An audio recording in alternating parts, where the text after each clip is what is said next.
តើហេតុអ្វីមហាយៈចិនបោះសម្អាតឧត្តមសេនីយ៍យោធាកម្ពុជារបស់ខ្លួននៅក្នុងរយៈពេលប៉ុន្មានឆ្នាំចុងក្រោយនេះមេទ័ពកម្ពុជារបស់ចិន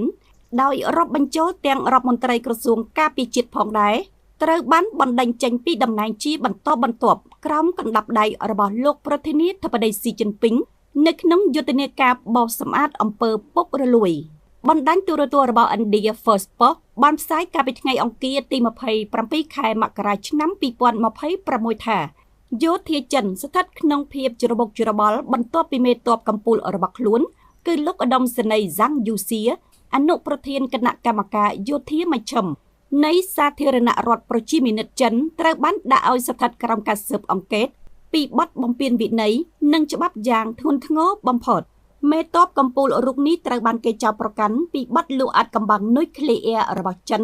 ទៅឲ្យសហរដ្ឋអាមេរិកប៉ុន្តែតើវាអាចនឹងមានរឿងរ៉ាវយ៉ាងច្រើនជាងអ្វីដែលឃើញផ្ទាល់នឹងភ្នែកទៅទៀតក្រសួងការពារជាតិចិនបានប្រកាសកាលពីថ្ងៃទី24ខែមករាចុងសប្តាហ៍មុនថា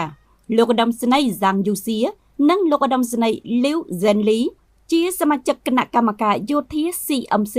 កំពុងតែស្ថិតក្រោមការស៊ើបអង្កេតជុំវិញការសង្ស័យអំពីការរំលោភច្បាប់និងវិន័យយ៉ាងធ្ងន់ធ្ងរដែលមានន័យថាអំពើពុករលួយករណីអំពើពុករលួយនេះមិនមែនជារឿងធម្មតានៅប្រទេសចិននៅឡើយដោយអ្វីដែលលោក Neil Thomas ជាអ្នកស្រាវជ្រាវផ្នែកនយោបាយចិនមកពីអង្គការសិក្សាពីសង្គមអាស៊ីបានប្រាប់ដល់កាសែតរបស់អង់គ្លេស The Guardian ថា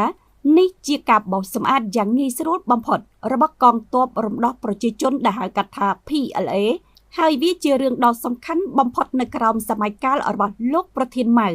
ករណីនេះពិបាកនឹងនិយាយហួសប្រមាណព្រោះវាជារឿងដ៏កម្រហើយវាប្រៀបបីដូចជាការចាប់ខ្លួននាយអគ្គសេនាធិការចម្រុះរបស់សហរដ្ឋអាមេរិកក្រោមការចោទប្រកាន់ពីបទពុករលួយអញ្ចឹងដែរស្របគ្នានេះដែរបណ្ដាញទូរទស្សន៍របស់អង់គ្លេស BBC ក៏បានផ្សាយផងដែរថាលោកឧត្តមសេនីយ៍ហ្សាងអាយុ75ឆ្នាំមានតួនាទីជាអនុប្រធាននៃគណៈកម្មការយោធាមជ្ឈិម CMC ដែលជាក្រុមបកកុម្មុយនីសដឹកនាំដោយមេដឹកនាំប្រទេសចិនលោកស៊ីជីនពីងដែលគ្រប់គ្រងលើកងកម្លាំងប្រដាប់អាវុធទាំងអស់របស់ចិនបើតាមធម្មតាគណៈកម្មការយោធាមជ្ឈិមមានសមាជិកចំនួន7នាក់តែឥឡូវនេះត្រូវបានកាត់ឲ្យនៅសល់ត្រឹមតែសមាជិក2នាក់ប៉ុណ្ណោះរួមមានលោកប្រធានាធិបតីស៊ីជីនពីងនិងលោកឧត្តមសេនីយ៍ហ្សាំងសេងមីនលោកឆុងចាឡានសាស្ត្រាចារ្យរងនៃសាកលវិទ្យាល័យជាតិសង្ហបុរីបានបញ្ជាក់ថាគាត់ក៏មិនច្បាស់អំពីមូលហេតុពិតនៃការដកហូតតំណែងរបស់លោកឧត្តមសេនីយ៍ហ្សាងនោះដែរប៉ុន្តែគេមានការរំពឹងទុកជាច្រើនអំពីរឿងនេះអ្វីគ្រប់យ៉ាងអាចកើតចេញពីការលេចធ្លាយអាតកំបាំងនុយក្លេអ៊ែររបស់ចិនទៅដល់សហរដ្ឋអាមេរិកសម្រាប់ការរៀបចំផែនការរដ្ឋប្រហារនិងការប៉ះទង្គិចគ្នារវាងបកពួកសូម្បីតែពាក្យចចាមអារម្មណ៍អំពីការបាញ់ប្រហារនៅទីក្រុងប៉េកាំងក៏មានផងដែរប៉ុន្តែការដកហូតតំណែងរបស់លោកឧត្តមសេនីយ៍ហ្សាងនិងលោកឧត្តមសេនីយ៍លីវរួមជាមួយនឹងការរំពឹងទុកថា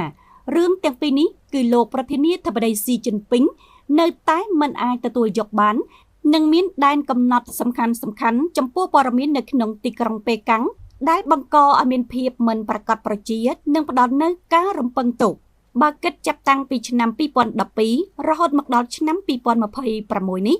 ឧត្តមសេនីយ៍នៃកងទ័ពរំដោះប្រជាជនចិនយ៉ាងតិចចំនួន17នាក់ត្រូវបានបណ្តេញចេញពីតំណែងរបស់ពួកគេនៅក្នុងចំណោមឧត្តមសេនីយ៍ទាំងនោះក៏មានឧត្តមសេនីយ៍ចំនួន8នាក់ជាអតីតសមាជិកកម្ពុជានៃគណៈកម្មការយោធាមជ្ឈិមនេះបើតាមទីភ្នាក់ងារសារព័ត៌មានរបស់សហរដ្ឋអាមេរិក AP បានដកស្រង់ប្រភពពីបណ្ដាញផ្សព្វផ្សាយគ្រប់គ្រងរដ្ឋចិនយកមកចុះផ្សាយប្រទេសមហាយៈចិនកាលពីឆ្នាំ2023ក៏ធ្លាប់បណ្ដេញលោកឧត្តមសេនីយ៍វេវេងហេរដ្ឋមន្ត្រីក្រសួងការពារជាតិចេញពីតំណែងរបស់គាត់តែក្រោយមកក៏មានព័ត៌មានលេចលឺមកថាគាត់ត្រូវបានដាក់ឲ្យចូលនិវត្តន៍បន្ទាប់មកចិនក៏បានតែងតាំងលោកឧត្តមសេនីយ៍លីសាំងហ្វូឲ្យធ្វើជារដ្ឋមន្ត្រីក្រសួងការពារជាតិតែគាត់បានកាន់តំណែងជាប្រមុខការពារជាតិចិនមិនបានប៉ុន្មានផងក៏ត្រូវបណ្ដេញចេញពីតំណែងបន្តទៀតនាឆ្នាំ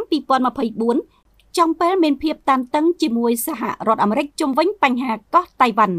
ការបណ្ដេញរដ្ឋមន្ត្រីក្រសួងការពារជាតិកាលពីពេលនោះ ក៏មិនខុសពីករណីបណ្ដេញមេទ័ពកំពូលរបស់ចិននាពេលនេះប៉ុន្មាននោះឡើយ។